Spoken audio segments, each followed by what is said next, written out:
Jadi mereka nggak bisa mengontrolnya. Dan kalau tidak ada pertolongan yang terstruktur atau yang terintegrasi, mereka nggak punya harapan untuk pulih, ya, dalam arti untuk pulih. Makanya quote ini saya pilih untuk mengajak teman-teman sekalian melihat bahwa narkoba, gitu ya, isu narkoba ini saya mau kerucutkan ke bagian psikologinya, ya. Jadi psikologi adiksi. Nah, nanti efek salah satunya itu ke kriminalitas. Jadi supaya tahu alurnya, ya. Jadi memahami psikologi adiksi ini, lalu bagaimana kaitannya dengan kriminalitas. Nah, kita akan coba breakdown atau juga mungkin luruskan beberapa hal yang tidak kita pahami lah selama ini. Karena memang berbicara soal narkoba ini kan stigma, ya, stigma itu masih sangat kuat bahwa ini pendekatan moral masih dipakai, bahwa pengguna narkoba itu adalah orang-orang yang berdosa, nggak benar, gitu ya. Itu karena kita masih pakai pendekatan moralnya. Coba nanti ini kita sama-sama belajar bahwa oh ternyata dari segi medis ini ya yang terjadi. Nah, mari sama-sama kali ini saya mau ajak semuanya tidak hanya sebagai pendengar, tapi juga berinteraksi, ya. Loh, kemana semua kok? Saya mencoba, ini dia. Saya mencoba mencari semuanya. Nah, di sini saya akan tampilkan 10 pernyataan, dan saya mau kalian coba benar atau salah, gitu ya. Pernyataan itu menurut kamu benar atau salah, dan coba ketikkan saja di kolom chat, gitu ya. Coba saya lihat kolom chatnya. Oke, nah, yang pertama, di sini ada kata-kata pecandu dapat berhenti. Pakau itu artinya menggunakan narkoba, ya. Pecandu dapat berhenti menggunakan narkoba kapanpun mereka mau. Benar atau salah? Silahkan diketikkan.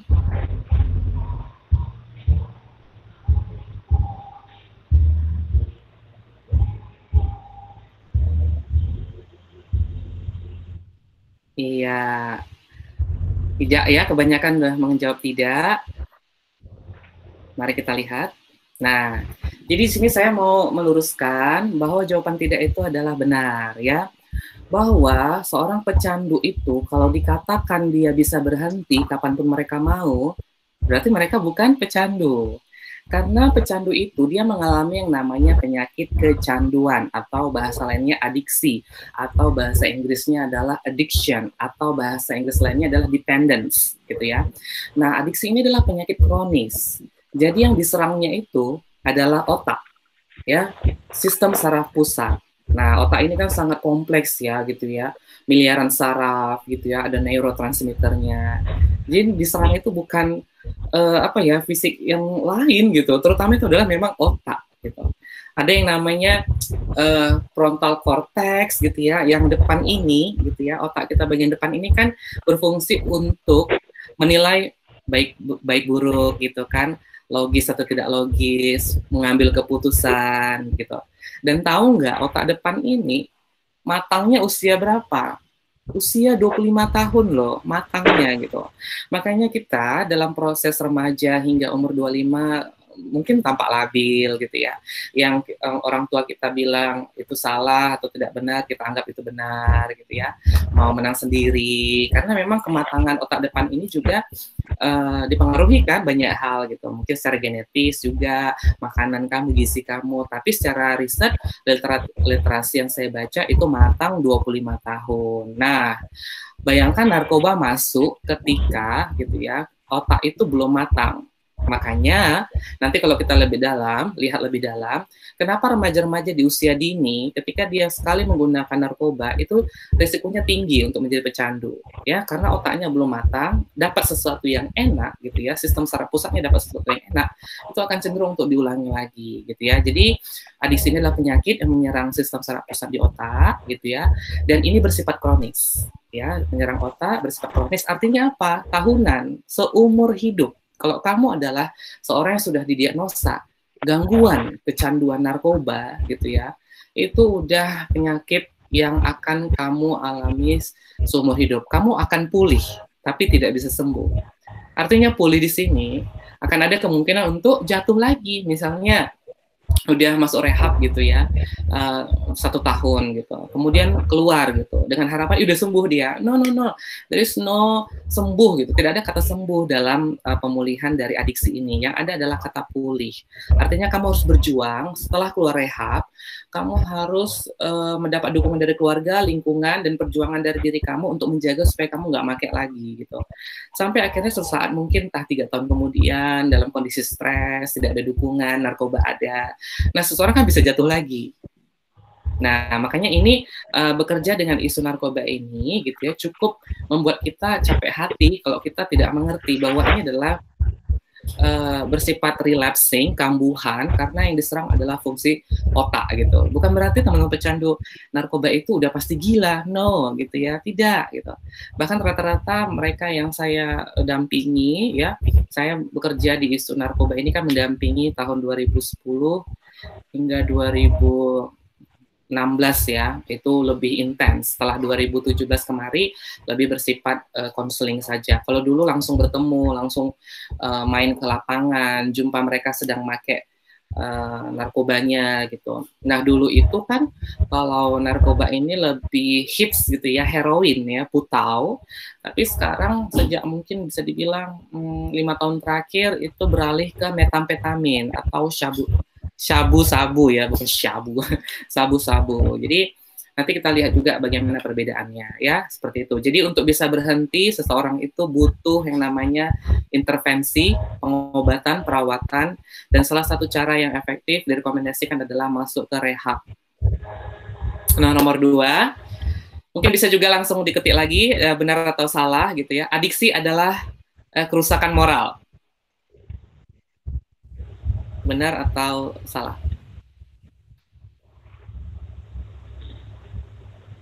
Saya geser ya.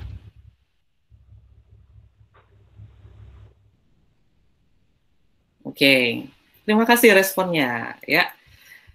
Jadi ini salah ya gitu. Makanya saya tadi meluruskan ini bukan soal persoalan moral gitu. Kita lihat dulu akarnya di mana gitu. Akarnya itu di sini ya, fungsi otaknya sudah diganggu gitu ya, atau dirusak oleh unsur-unsur dalam narkoba tadi gitu.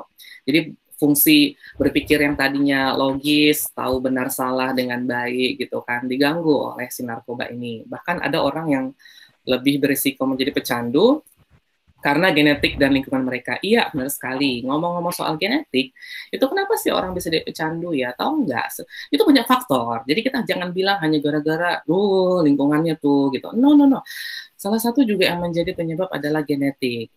Dari riset, 40-60% itu faktor genetik.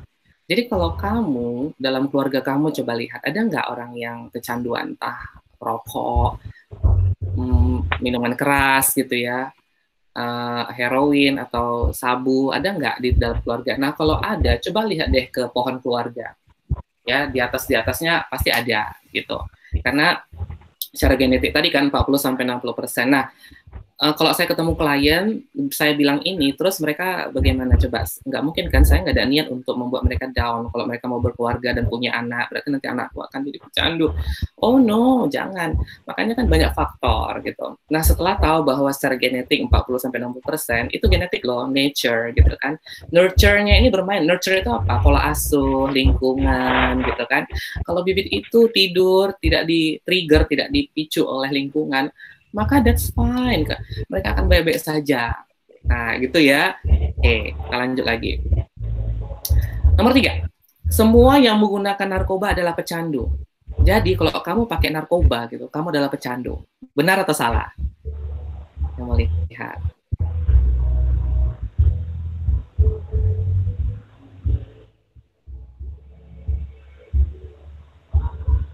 Iya, luar biasa ya. Sepertinya teman-teman sini udah cukup mawas ya akan hal ini gitu. Ya, jadi ini salah. Tidak langsung serta-merta kalau seseorang mungkin 1-2 kali dia baru makan narkoba, langsung disebut pecandu. Enggak gitu. Karena indikasi seseorang disebut pecandu itu kan harus memenuhi syarat-syarat gitu ya. Karena kalau simpelnya adiksi itu adalah aku tahu ini nggak baik bagiku, tapi aku nggak bisa berhenti gitu. Aku mau pakai ini tiap hari, every day gitu. Bahkan setiap harinya dulu kalau saya teman-teman heroin atau putau itu sehari itu bisa 2 kali suntik gitu ya, pagi sama sore gitu. Itu minimal loh, ya. Jadi ada yang namanya craving. Nah, craving inilah kalau misalnya teman-teman sering dengar istilah sakau ya, sakau. Kalau sakau itu sebenarnya sakit karena putau gitu kan. Tapi kalau zaman sekarang sakit karena engkau gitu ya, disakiti oleh pacarnya mungkin gitu. Tapi istilah yang di term atau istilah bahasa Inggrisnya itu adalah craving. Artinya lah keinginan ya, keinginan yang sangat gitu ya dari sudut psikologi seseorang bahwa dia pernah merasakan sesuatu yang enak dari narkoba itu dan dia pengen dapatin itu lagi, itulah craving gitu ya. Dan mereka ini sangat-sangat mudah sekali akhirnya goyah gitu ya, sehingga jatuh lagi, make lagi gitu. Walaupun tahu, aduh ini udah gak bener, tapi karena kayak melawan sugesti masa lalunya gitu, akhirnya jatuh lagi. Gitu. Nah ini sebenarnya sangat disayangkan ketika kita orang-orang bukan pecandu tidak memahami bahwa perjuangan melawan craving atau kalau bahasa di pelayanan kami ini dibilang sugesti itu sampai seumur hidup loh gitu. Ya seumur hidup. Ya pulih, makanya dibilang pulih, perjuangan seumur hidup. Mungkin sama kayak teman-teman yang mengalami gangguan psikologis yang lain gitu ya, kan banyak jenis gangguan psikologis ya. Perjuangannya itu seumur hidup kan gitu dia ya. Pasti kita bilang bisa kok pulih gitu. Tapi selalu akan ada masa di mana bisa saja ketika lingkungan tidak mendukung pemulihan, kita juga sedang tidak kondisi baik, nah kita drop kan. Nah, jadi sama juga seperti teman-teman yang mengalami gangguan kecanduan narkoba ini, ya perlu sekali namanya menjaga pemulihan ini seumur hidup. Nah, nomor 4 di sini dikatakan mungkin gak usah diketik aja ya, nanti saya buka-buka di sini susah. Mungkin di dalam hati aja. Mudah nggak ya mengenali seorang pecandu? Nah, ya salah ya. Mungkin zaman dulu kita melabel orang yang kurus, jorok gitu ya, mata merah, oh pasti ini udah pakai narkoba nih gitu. Padahal, wah tidak ya. Mereka yang kecanduan beragam dan nggak bisa dibatasi oleh usia. Bahkan saya kemarin bawa pelatihan kepada seorang anak usia berapa tahun ya kemarin saya itu ya, 14 tahun ya, berarti masih SMP ya gitu. Ini kamu masuk rehab, kamu kecandu gitu ya. Oh enggak sih bang, aku masih penyalahguna. Oh, oke, penyalahguna ya gitu. Tapi dilihat loh di situ bibitnya sudah ada loh. Itu godaan-godaan nanti untuk dia pakai lagi itu bisa saja terjadi kalau tidak ada intervensi yang berkelanjutan gitu ya. Ada juga pernah ya dia seorang yang bekerja untuk organisasi yang besar gitu ya. Dia bekerja untuk organisasi yang umumnya disaluti oleh masyarakat. Oh ternyata dia memakai narkoba gitu. Dan bukan penyalahguna ya, tapi pecandu gitu. Tiap hari dia makai gitu ya. Saya pakai istilah make untuk menggunakan narkoba gitu ya. Jadi mau kaya, miskin, apalagi zaman sekarang gitu ya. Setiap orang bisa beresiko menjadi seorang pecandu. Dan yang buat saya shock adalah ketika saya chat gitu ya dengan teman saya yang di luar negeri gitu ya. Apa kabar gitu? Dia seorang psikolog gitu. Udah lama nih, udah sekitar 1 tahun saya tidak kontak. Akhirnya dapatlah kemarin WhatsApp kontaknya gitu. Dan apa kabar? Saya berencana untuk ngundang dia lah gitu ya, untuk bisa sharing webinar juga gitu. Saya bilang gini, tetap clean and sober ya gitu, karena kan di dunia narkoba ini atau pemulihan narkoba kita sering pakai istilah stay clean and sober, artinya tetap bersih, nggak pakai narkoba, dan sober itu artinya waras, artinya pertumbuhan pribadi gitu. Terus dia bilang gini, ngomong-ngomong soal sober, aku baru keluar dari rehab. Saya shock gitu, maksudnya apa ya, apa dia ngajar di sana, ternyata dia direhabilitasi. Ternyata dia sudah kecanduan alkohol dan ada pil, saya lupa namanya, tapi pil ini membantu dia untuk berkonsentrasi, ya semangat kerja. Dan dia seorang psikolog loh. Jadi lihat ya, ini case by case yang membuat saya semakin juga paham gitu bahwa aduh ini akan bisa menyerang siapapun gitu. Dan saya bertanya pada bagaimana karir akademisi kamu gitu dan lain-lain. Untuk saat ini dia tidak bekerja, jadi dia sedang berusaha untuk, kan baru keluar dari rehab ya, dia berusaha untuk aku akan kemana nih gitu ya, mempersiapkan diri lah gitu. Karena waktu saya jumpa sama dia di sana, dia dia dosen saya gitu, dia yang ngajari saya waktu saya ambil mata kuliah yang S1-nya gitu. 2016 saya pulang, ternyata dia kenanya itu 2017. Ketika apa? Kalau dia sharing itu adalah ketika dia pindah ke state yang lain dan penuh dengan tekanan gitu. Penuh tekanan dan dia memilih untuk meredakan stres itu adalah melalui alkohol. Ternyata akhirnya menjadi masalah ketika alkohol itu tiap hari harus dikonsumsi. Gitu ya. Oke, berikutnya nomor 5. Nah, dikatakan di sini kamu tidak akan kecanduan sama obat resep dari dokter. Nah, kalau kita dapat resep obat gitu ya, kalau saya konsumsi pasti saya nggak akan kecanduan. Obat tidur saya konsumsi terus, pasti saya nggak kecanduan. Benar atau salah? Nah, kita lihat itu salah gitu ya. Jadi bisa aja gitu ya, siapapun itu menjadi seorang pecandu. Dan ingat, narkoba itu kan definisinya bukan hanya apa ya, sabu, ganja gitu ya, atau apa tadi saya bilang heroin, atau lem gitu ya, ngelem gitu.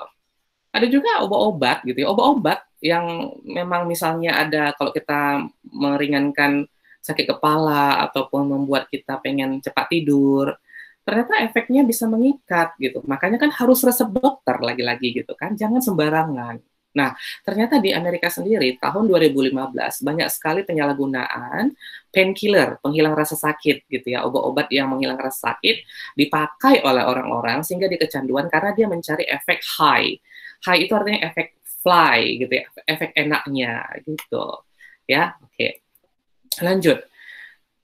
Jika kamu bisa ya berangkat kerja, artinya kamu tidak kecanduan.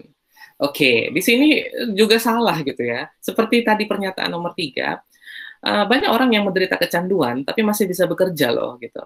Ya, masih bisa dia bekerja. Tapi ingat, lagi-lagi gitu.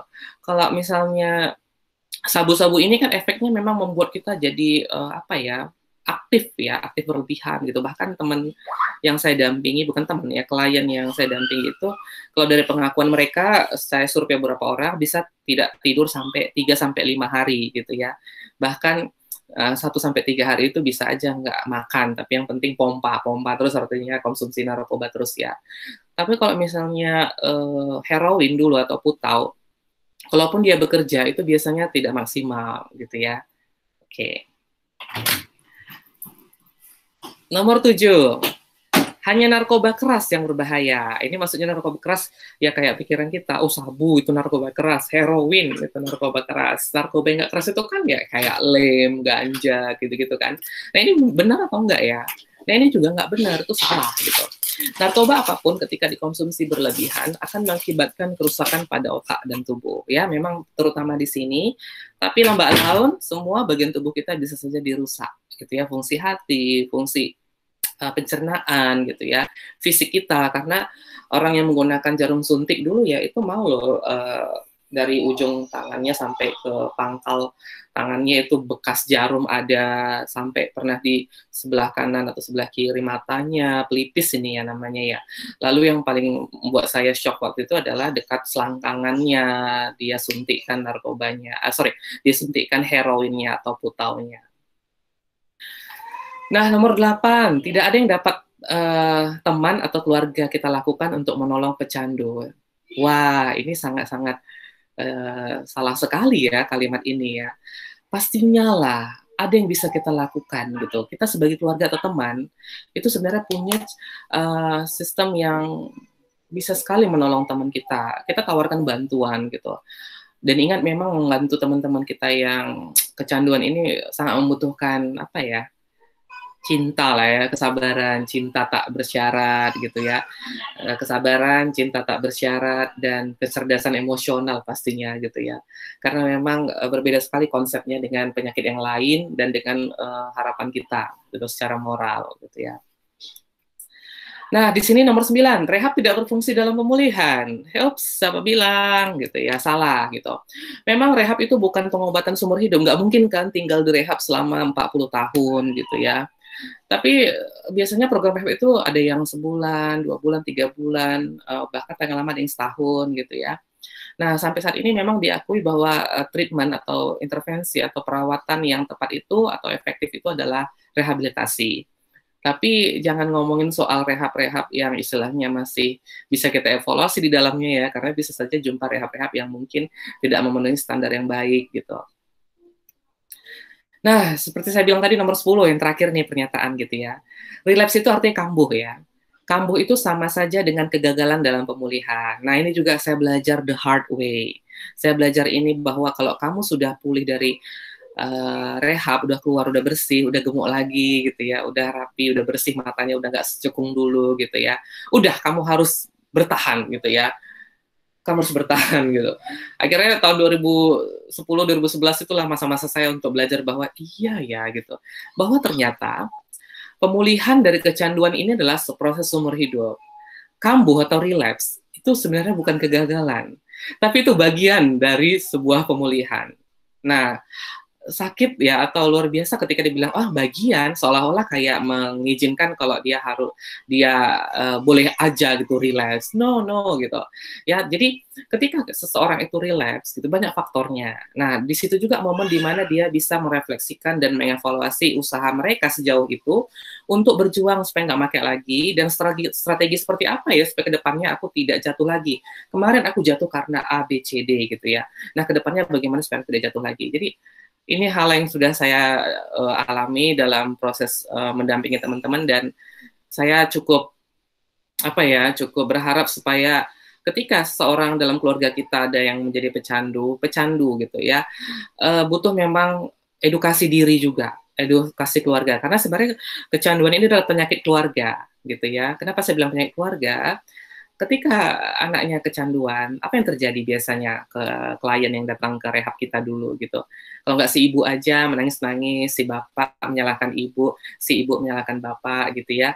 Si bapak nggak mendampingi ketika mengirim anaknya ke rehab. Apa yang terjadi sebenarnya di keluarga? Jangan-jangan ternyata memang ada yang namanya disfungsi keluarga yang tidak berfungsi, dari cara komunikasi, keterbukaan, mencari figur nyaman di rumah gitu ya. Itu semua siklus yang memang secara teori bilang seperti ini, ketika saya alami di lapangan, oh iya ya gitu ya. Tapi ingat, lagi-lagi saya bilang bukan berarti ketika keluarganya tampak harmonis atau baik-baik saja di depan mata kita, oh berarti semua anaknya tidak akan pernah menjadi seorang pecandu kan. Tidak, karena masih banyak faktor lain gitu. Nah, yang statement benar dari semuanya adalah tidak ada kata terlambat untuk mendapat pertolongan bagi teman-teman kita yang kecanduan. Oke. Mungkin itu tadi 10 pernyataan ya yang bisa kita patahkan mitos-mitos seputar kecanduan. Untuk definisi narkoba sendiri, ini bisa kita lihat, narkoba itu sebenarnya adalah semua zat, baik tanaman atau bukan tanaman, yang dia hasil olahan langsung dari tanaman. Misalnya ada ganja gitu kan, ada juga misalnya jamur ajaib gitu ya. Kamu langsung makan, itu kan dari tanaman kan, kamu fly gitu ya, itu narkoba. Bagaimana dengan yang memang udah disintesis gitu ya, apalagi di Indonesia kan, banyak tuh juga ya jenis-jenis narkoba yang diberitakan itu temuan baru hasil produksi kimiawi. Nah, itu termasuk narkoba. Jadi tanaman, bukan tanaman, olah langsung dari alam, ataupun olah secara kimiawi, itu termasuk narkoba. Kuncinya adalah dia bisa, ini dia, change how your body and mind work, mengubah cara kerja tubuh dan pikiran kamu. Apalagi otak diserangnya kan, yang mengontrol cara kerja tubuh kita. Gitu. Rokok termasuk narkoba nggak? Ya tentu saja gitu ya. Narkoba yang paling oke di depan mata kita semua, sayang sekali ya. Tapi ya saya nggak akan bahas lebih dalam tentang kenapa itu tampak oke aja, but it's not okay for me gitu ya. Saya akan edukasi buat orang-orang untuk coba berjuang lepas dari nikotin gitu ya. Perjuangannya seperti apa memang nggak mudah, tapi sayang sekali kita lupa bahwa gara-gara rokok banyak sekali penderitaan yang lebih dirasakan bangsa kita daripada gara-gara sabu atau heroin dan lain-lain gitu ya. Oke. Nah, tadi udah ya. Nah, di sini apakah setiap orang yang memakai narkoba menjadi kecanduan gitu ya? Oh, tidak gitu. Karena apa? Ini dia tadi saya bicara soal faktor resikonya yang mencetus seseorang bisa jadi pecandu. Lihat di sini ada faktor genetik, gender. Laki-laki dikatakan lebih sering ya secara nominal menjadi seorang pecandu. Orang-orang yang juga mengalami gangguan mental, misalnya gini, dia seorang yang depresi gitu ya, dia pengen supaya lebih lively gitu, lebih hidup gitu semangatnya. pakai sabu misalnya gitu, ya. Nah itu bisa terjadi gitu. Kemudian secara lingkungan gitu ya. Nah di sini ada ini sebentar ada WA yang tidak penting.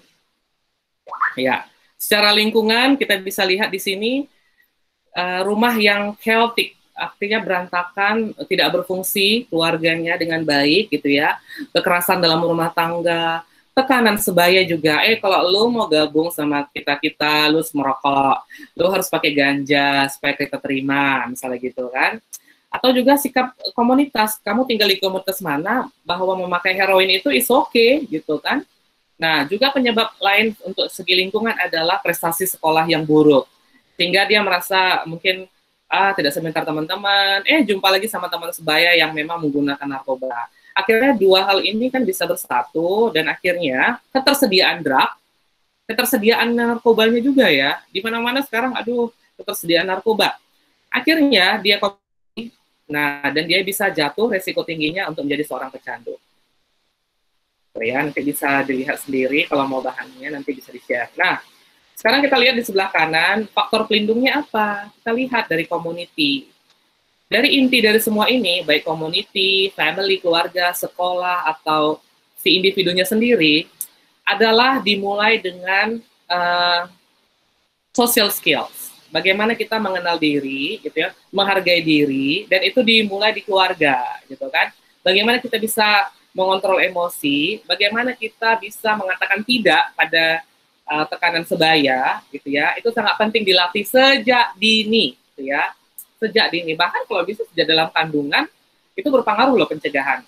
Karena psikologi janin juga berbicara bagaimana kamu jika nanti ya hamil seorang wanita yang ada teman-teman di sini menonton, kamu bisa loh mentreatment bayi kamu sejak dalam kandungan, berkata-kata, musik-musik yang memang udah pasti merelaksasikan otak bayi gitu, menstimulasi otak bayi sejak dalam kandungan. Nah itu semua bukan main-main karena bisa saja bukan untuk mencegah anak itu jatuh nanti ke dalam kecanduan, tapi penyakit sosial lainnya gitu ya. Karena apa? Harga diri, mencintai diri gitu, memahami siapa aku, kenapa aku harus begini supaya bisa aku mencintai diri, semua sudah diajar sejak dini. Nah, sayangnya kan kita mungkin ya beberapa orang tinggal di budaya yang tidak seperti itu di keluarganya gitu.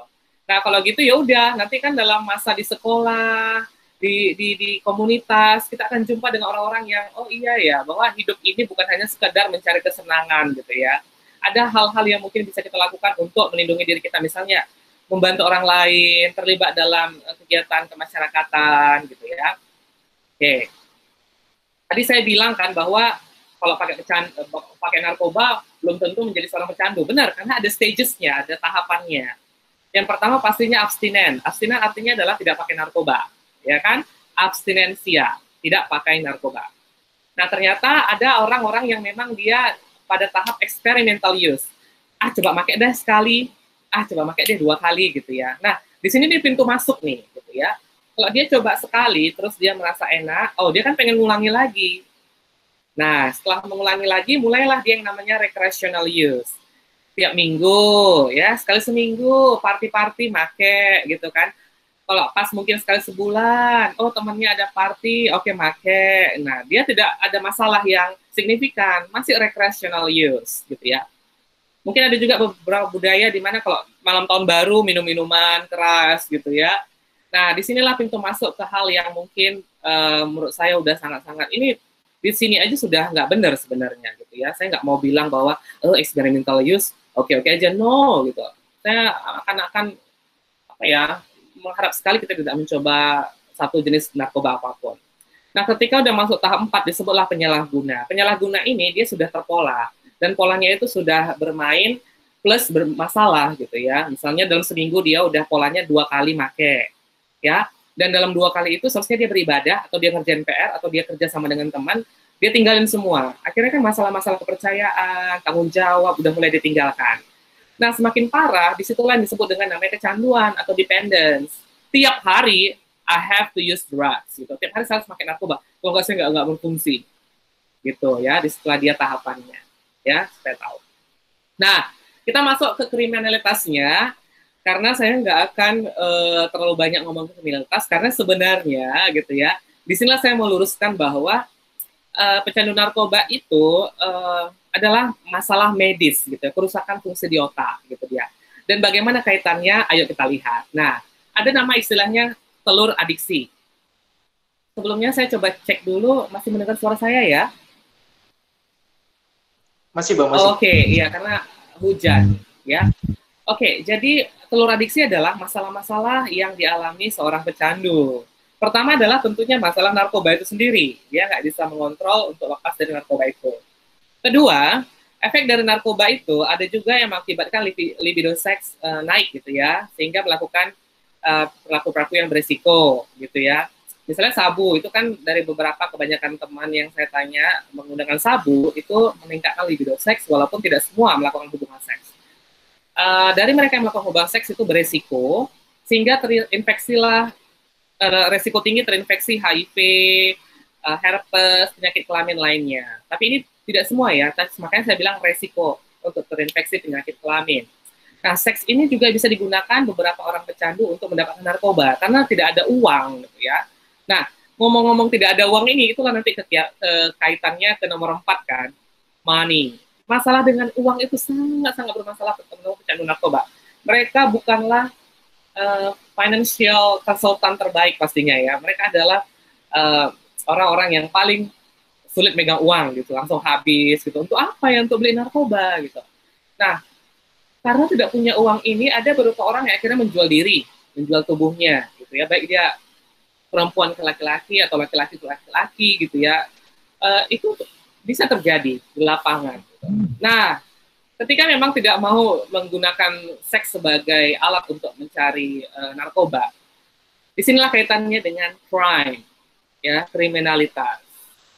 Akhirnya dengan kebutuhan yang sudah craving gitu ya, aku harus pakai narkoba, aku nggak ada uang, twing gitu ya, crime. Kalau tidak mungkin mencuri gitu ya, memanipulasi orang-orang di sekitarnya gitu, ataupun ya sampai sejauh ini sih yang pernah saya dapati dia mencuri gitu ya, memanipulasi orang-orang sekitarnya. Itulah kriminalitas yang saya lihat dan bagi teman-teman yang saya dampingi gitu ya, apalagi di keluarga ya. Biasanya tuh kalau dulu pecandu heroin, barang-barang di rumah itu akan mulai berhilangan karena dijualin gitu ya. Misalnya kompor atau gasnya gitu, atau rice cooker. Kalau dengar cerita-cerita teman-teman dulu, waduh gitu ya. Makanya kebanyakan si ibu itu sangat-sangat trauma ketika uangnya disimpan dimanapun, itu pasti tahu si anaknya yang pecandu gitu kan. Nah itulah kriminalitasnya. Nah yang di jalanan, menjambret ya istilahnya ya, menjambret gitu ya, hanya karena demi dapatin uang supaya beli narkoba, atau masuk ke rumah orang supaya dapatin narkoba, supaya dapatin uang untuk beli narkoba. Karena mereka ketika aktif gitu ya, dikuasai oleh narkoba ini, mencuri gitu ya untuk dapatin narkoba, barang yang seharga 1 juta, udah kalau kamu mau 100.000 pun nggak apa-apa, yang penting aku dapat uang untuk beli narkoba, memenuhi cravingku gitu ya. Nah, dari kriminalitas ini atau kejahatan yang dilakukan gitu ya, salah satunya juga ya berupa kekerasan kan, baik itu kekerasan fisik atau verbal. Tapi sejauh yang saya dampingi teman-teman itu, saya rasakan kekerasan verbal ya, yang saya lihat gitu. Kalau misalnya kekerasan fisik mungkin di luar yang dari saya jangkau, yang saya bisa lihat gitu. Nah, kalau saya sering dulu bermain ke penjara gitu ya, ke lapas, lapas pria, lapas wanita. Kalau ditanya ini berapa persen ya kasus narkoba?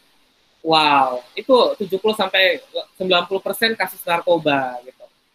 Dan bukan hanya karena mereka pecandu gitu, no gitu. Ada juga yang jadi drug dealer, bandar ya, bandar atau kurir gitu. Bandar, kurir, dan pengguna.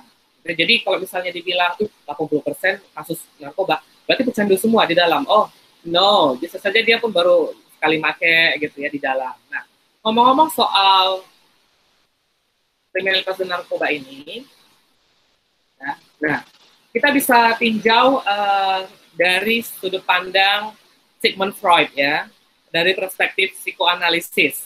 Nah, kan kalau Sigmund Freud cerita teori dia bahwa kepribadian seseorang itu ditentukan oleh hubungan 3 fondasi ya, yaitu id, ego, dan superego ya, id, ego, dan superego. Nah, Di sini dikatakan ketidakseimbangan hubungan antara id, ego, dan superego membuat manusia lemah dan akibatnya mungkin melakukan perilaku menyimpang atau kejahatan. Freud menyatakan bahwa penyimpangan dihasilkan dari rasa bersalah yang berlebihan sebagai akibat dari superego yang berlebihan. Orang dengan superego yang berlebihan akan dapat merasa bersalah tanpa alasan dan ingin dihukum. Cara yang dilakukannya untuk menghadapi rasa bersalah justru dengan melakukan kejahatan. Kejahatan dilakukan untuk meredakan superego karena mereka secara tidak sadar sebenarnya menginginkan hukuman untuk menghilangkan rasa bersalah, gitu ya. Nah, berikutnya kalau di sini, gitu ya, mungkin terlalu psikologis sekali, gitu ya. Penjelasan kedua mungkin lebih sederhana, yaitu prinsip kesenangan. Ya, orang akan cenderung mengulang sesuatu yang memberi efek senang bagi dia, gitu ya, puas bagi dia, adrenalin yang wow, banjir gitu ya, di tubuhnya merasakan excited, kesenangan ketika melakukan sesuatu, termasuk dalamnya seks ya, makan. Nah, prinsip kesenangan ini kan seharusnya memang si ego inilah eksekutif dalam diri kita.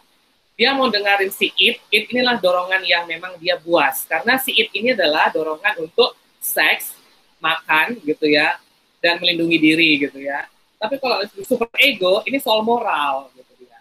Itu bawaan lahir. Kalau moral super ego itu binaan dari keluarga. Gitu ya. Makanya memang penting sekali ketika super ego ini ditanam dengan moral dari sejak dini gitu ya, supaya bisa si ego ini membantu mengelola si dorongan-dorongan buas gitu ya.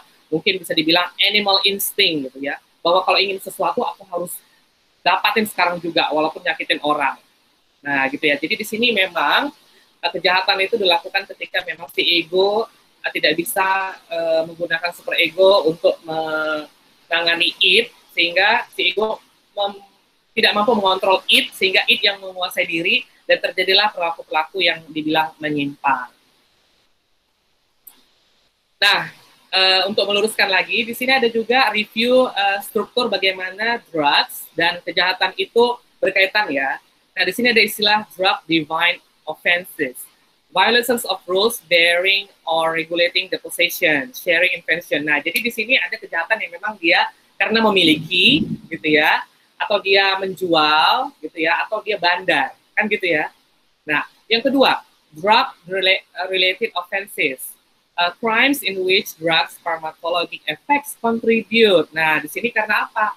Udah efek dari narkobanya. Inilah si pecandu tadi. Kalau yang di atas itu kan si bandar, inilah si pecandu karena dia pengen sekali merasakan nikmatnya yang dia dapatin gara-gara narkoba, gak ada uang, ya udah lakukan kejahatan. Yang terakhir adalah drug using lifestyle. Drug use and crime are common phases of an unexpected lifestyle. Nah, ini juga gaya hidup ya, gaya hidup. Kalau memang sudah menggunakan narkoba setiap hari sebagai tanda kutip vitamin gitu ya, bahwa ini sumber energi saya, maka apapun akan dilakukan untuk mendapatkan narkoba. Bisakah narkoba dicegah? Maksud saya, bisakah kecanduan dicegah? Ya, yang pertama, mari kita belajar untuk mencintai diri sejak dini, gitu ya, supaya kita bisa menghadapi tekanan hidup ini dan cari jalan keluarnya adalah bukan dengan narkoba. Kedua, kita jangan mudah menyerah dengan tekanan kelompok, ya, tekanan sekitar kita yang mungkin menggunakan atau melakukan perilaku-perilaku yang menyimpang, gitu ya. Ketiga, mari kita kembangkan ikatan keluarga yang sehat, ya, komunikasi yang sehat, penerimaan yang sehat. Nah, ini yang perlu kita perkuat di budaya kita. Keempat adalah mengembangkan kebiasaan-kebiasaan yang sehat, pastinya gitu ya, makan, olahraga, ya, kita semua sudah tahu di sini ya. Jangan pernah sekali-sekali nyoba alkohol ataupun rokok gitu ya, karena bisa saja itu pintu masuk untuk mencoba narkoba yang lain. Jadi untuk penutup di sini, saya bisa katakan, kenali diri kamu, know who you really are, love yourself, cintai diri kamu. Karena apa? We have stories to tell. Nah, kita punya cerita untuk kita sebarkan ke dunia. Dan harapannya cerita kita adalah cerita yang menginspirasi. Ingat, quote yang saya buat ini bukan untuk kita-kita yang bukan pakai narkoba, bahkan mantan pengguna narkoba juga bisa membagikan cerita kita perjuangannya, inspiring kepada orang-orang supaya tidak mengulangi hal yang sama. Terima kasih, ini nomor HP saya, ini email saya, ini Instagram saya, @fransjudiasamose. Ya, terima kasih, saya kembalikan kepada moderator. Ya, terima kasih Bang atas penjelasannya. Mungkin ini kan orang-orang di luar sana juga pada bertanya-tanya. Nah, sejak kapan sih Bang orang-orang ingin mencoba narkoba dan kriminalitas dan mengapa mereka ingin melakukan itu Bang? Ya, jadi terima kasih pertanyaannya. Seperti faktor-faktor tadi, resiko kan pasti ada ya faktor resiko ya. Itu bisa saja terjadi ketika ada barangnya, gitu ya. Baru ada tekanan teman sebaya, atau ada gara-gara dia pengen lepas dari kondisi stresnya. Ada obat yang bisa cepat nih ngilangin stres, atau ada obat nih untuk bisa membantu kamu konsentrasi kerja tinggi gitu. Nah, itu bisa saja terjadi gitu ya. Faktor-faktor yang tadi saya jelasin. Dan tujuan utama dari mereka sendiri melakukan itu kenapa Bang? Tujuan utamanya. Pasti ada dong. Nah, iya, tujuan ya. Nah, ini beda-beda. Dari teman-teman yang saya tanya, itu mereka sebenarnya ingin coba-coba aja. Ingin coba-coba, mau tahu gitu. Mau tahu, itu dia yang paling banyak jawaban adalah ingin coba-coba. Dan ketika mereka melakukan hal seperti itu, apa yang terjadi Bang dalam diri mereka sendiri? Dan ada banyak ya, kalau memang masih menggunakan pertama kali, ada yang suka, ada yang enek sampai muntah gitu dan nggak mau ngulangi lagi. Nah, kalau yang tidak mau mengulangi lagi kan oke lah ya, mungkin stop gitu. Tapi bagi yang dia pengen mengulangi lagi, nah ini terjadi juga bagi mereka-mereka yang memang excited ya, harapannya bahwa pasti aku bisa enak kayak temanku. Ingat, ketika kita pun melakukan sesuatu berdasarkan ekspektasi kita dan kita dapati barang itu sesuai ekspektasi kita, itu kan kawin ya. Makanya prinsip Sigmund Freud tadi, wow, kalau ini enak, aku akan ulangi lagi. Gitu. Dan kenapa sih Bang mereka nggak memikirkan terlebih dahulu ketika mereka melakukan narkoba dan kriminalitas? Kenapa mereka tidak memikirkannya terlebih dahulu? Nah, ini juga sesuatu yang perlu kita luruskan gitu ya. Yang namanya usia remaja gitu ya, keinginan tahu itu tinggi ya gitu ya. Berbicara soal zat-zat yang katanya gitu ya menarik, ya, pengen coba deh gitu. Hanya karena pengen coba. Nah, itu juga kita perlu sadari bahwa kita sendiri aja kadang mau ya melakukan hal-hal yang mungkin suka kita langgar lah ya. Misalnya dalam mobil ya gitu, pakai dong seat belt-nya untuk pencegahan, kita nggak apa-apa lah gitu. Nah, apa bedanya dengan juga kita ketika excited pengen coba sesuatu yang baru, dan ketika sudah merasakan enaknya dan ngulangi lagi gitu ya. Nah, itu sering sekali terjadi teman-teman di klien-klien yang saya layani. Dan mungkin bagi teman-teman yang lain yang mengikuti webinar ini, ada yang mau bertanya tentang Bang Frans? Kalau dari saya Bang, bagaimana kejiwaan seorang kedepannya ketika terus-menerus menguasai narkoba dan melakukan kriminalitas? Iya, jadi kalau misalnya dia terus-menerus memakai narkoba gitu ya, nah kalau memang tidak dibantu lah dengan cepat gitu ya, kan itu pasti mempengaruhi kerja otak ya gitu ya, kerja otak pasti sangat penting, sehingga kalau dia pun nanti masuk rehab, itu perlu penanganan yang lebih intensif lagi gitu. Kalau misalnya dia tidak masuk rehab terus dibiarin gitu aja, mungkin yang paling parah adalah mengalami gangguan mental gitu ya. Karena ada kan narkoba ini tanda kutip racun ya kita bilang ya, kan merusak kerja otak yang normal gitu. Yang seharusnya kita bahagia, pakai sabu itu kan orang jadi excited gitu ya. Yang seharusnya kita neurotransmitter untuk excited itu atau untuk motivasi itu untuk bahagia itu kan dopamin gitu ya. Mungkin kita bisa bilang lah 50 ml lah ketika kita berpelukan, kita punya teman sahabat, dicintai gitu. Dopamin kita normal lah 50 gitu. Nah, begitu masuk sabu itu jadi 1000 gitu. Otak akhirnya tertipu dan banjirlah dopamin di otak ini, excited, rasa senang berlebihan 1000 ml. Nah, begitu 1000 ml ini turun, kan kadarnya turun gitu ya. Loh, halo? Ya, kedengar ya. Ya, 1000 ml turun, dosisnya mulai habis gitu. Nah, kan tubuh minta lagi, dan tubuh mintanya itu bukan 50 kan. Jadi, hei, apa kabar gitu. Aduh, apaan sih gitu ya. Mau lagi barang itu supaya dapat level 1000 tadi gitu. Nah, ketika level 1000 ini ya terus menerus diminta gitu kan, terus menerus diminta, dan ketika memang misalnya tidak ada yang membantu dia gitu, itu kan fungsi otak akhirnya apa, rusak gitu, sehingga bisa menyebabkan beberapa teman itu berhalusinasi, psikotik jadinya ya, berhalusinasi gitu ya, halusinasi suara, halusinasi visual gitu kan, sehingga akhirnya ada yang cenderung bisa jadi kena skizofrenia. Tahu ya skizofrenia ya, gangguan psikologis di mana seseorang itu putus hubungan dengan realitas gitu.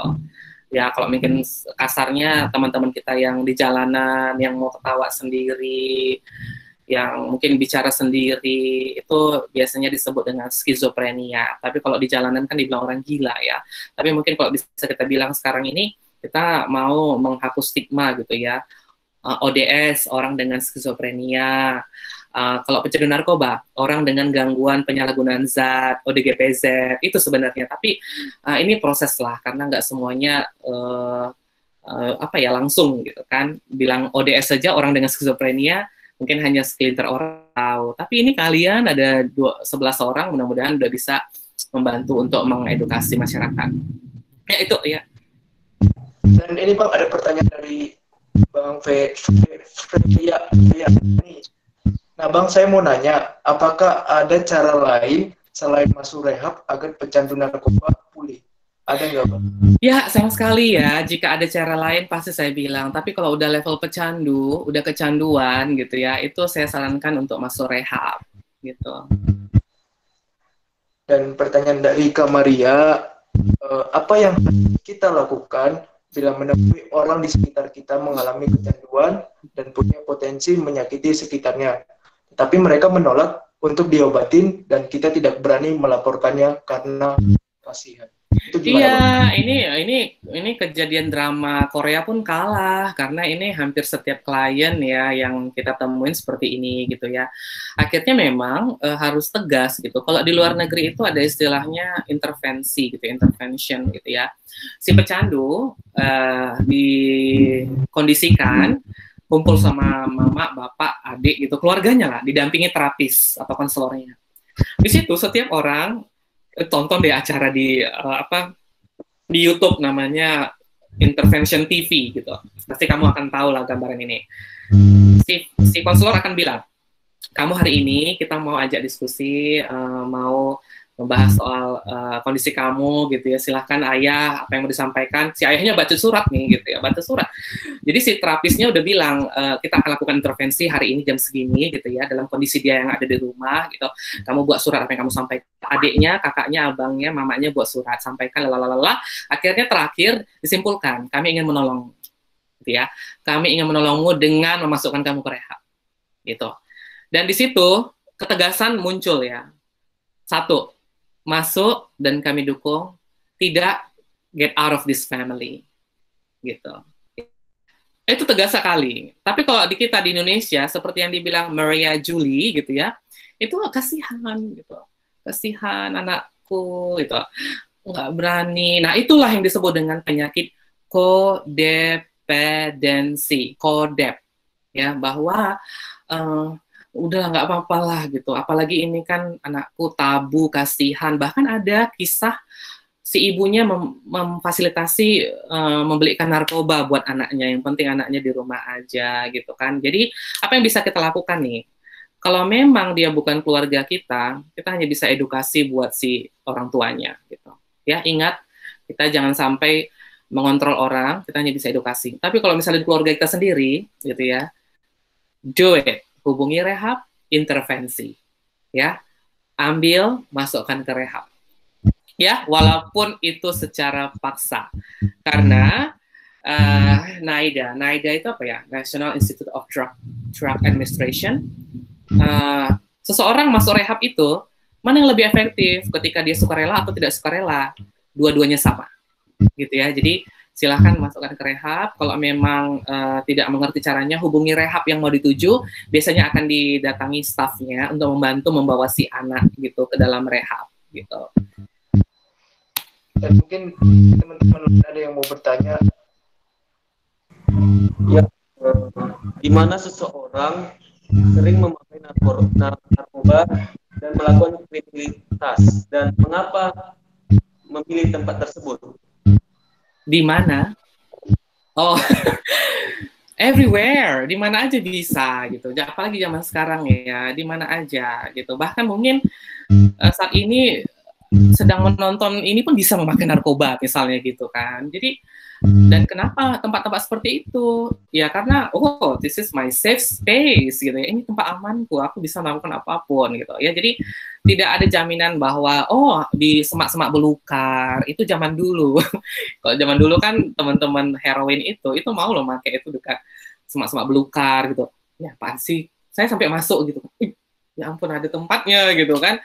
Jadi jarumnya lengket di sini, merokok gitu ya. Apa ngapain bang gitu itu zaman dulu sekali menggunakan heroin gitu ya, dan jarumnya tahu nggak itu bisa bertahan 3 jam loh di tangannya tanpa lepas. Lalu penggunaan jarumnya itu bukan sekali suntik tapi ditarik gitu. Darahnya naik lagi, didorong, pumping istilahnya gitu kan, dan mereka di situ berkata oh disitulah nikmatnya gitu. Nah untuk sabu sendiri saya syukurnya gitu ya belum pernah juga langsung di samping saya pakai sabu gitu. Tapi saya lihat sharing dari teman-teman yang menggunakan sabu, klien-klien menggunakan sabu gitu ya.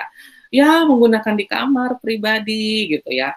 Bersama teman-teman di tempat kos gitu ya. Wah, itu terjadi. Ya. Terima kasih. Siapa saja yang membuat seseorang terpengaruh dalam memakai narkoba dan melakukan hal kriminalitas? Nah, kalau dibilang siapa saja sebenarnya don't blame others gitu ya. Tidak menyalahkan orang lain, tapi kalau mau lihat tuh peer pressure gitu ya, tekanan teman sebaya, apalagi masa remaja. Ya kan siapa yang kamu ajak bergaul, kan itu mempengaruhi dirimu kan. Makanya ada tertulis kan, kebiasaan yang buruk kebiasaan yang buruk mengubah sifat yang baik lah mungkin ya, yang saya dengar saya lupa. Artinya apa? Siapa yang kamu jadikan teman itu kan sebenarnya juga mengaruhi kualitas diri kamu gitu. Tapi pada akhirnya you are the captain of yourself gitu kan. Kamu adalah kapten diri kamu. Jadi kalau kamu udah di atas 18 tahun, kamu kan udah dianggap dewasa gitu ya. Terus kamu menyalahin orang lain gitu ya, itu sangat disayangkan. Kecuali kamu misalnya mengalami gangguan mental gitu ya, kamu di situ mungkin bisa saya bilang perlu ditangani yang lebih spesial lagi gitu. Terima kasih. Gitu. Mungkin 2 pertanyaan terakhir karena durasi kita juga sebentar lagi udah mau habis. Ini dari Kak. Iya. Kalau ingin melaporkan selain ke polisi, adakah tempat rehab yang Abang rekomendasikan kepada pemakai? Iya, jadi untuk Maria Julie bagus pertanyaannya, teman-teman. Balik lagi ke pendekatan medis bahwa ini adalah bukan kejahatan, tapi adalah korban, dia penyakit otak. Jadi kita tidak tepat melaporkan ke polisi, gitu ya. Karena apa? Dia kecanduan. Kecuali dia kalau bandar atau kurir, terserah kalian, gitu ya. Saya nggak campuri dalam artian kita fokusnya di sini adalah pecandu, orang yang sakit, korban. Kalau pelaku bandar gitu ya, orang-orang yang mengedarkan narkoba, waduh ya, presiden kita udah cukup tegas lah ya, jangan sampai juga nanti kayak presiden Filipina ya, menembaki kita yang make, yang bandar, aduh, padahal kalau tahu yang make, yang jadi pecandu itu dia sakit loh, dia korban loh, ini loh penyakit otaknya loh gitu. Jadi memang paling benar adalah kalau kecanduan, kalau dia memang kecanduan, itu adalah ke rehab. Nah, rehab mana yang rekomendasikan kepada pecandu gitu ya? Silahkan BNN gitu ya, atau rehab-rehab swasta gitu ya, punya Kemensos, itu ada kok di Medan, Panti Insaf misalnya, kalau saya sebut merek gitu ya, Medan Plus, Caritas, aduh banyak sekali rehab di Sumatera Utara. Ya sayangnya memang karena Sumatera Utara termasuk nomor 2 terbanyak rehab ya di Indonesia ya, kalau nggak salah setelah Jawa Barat gitu.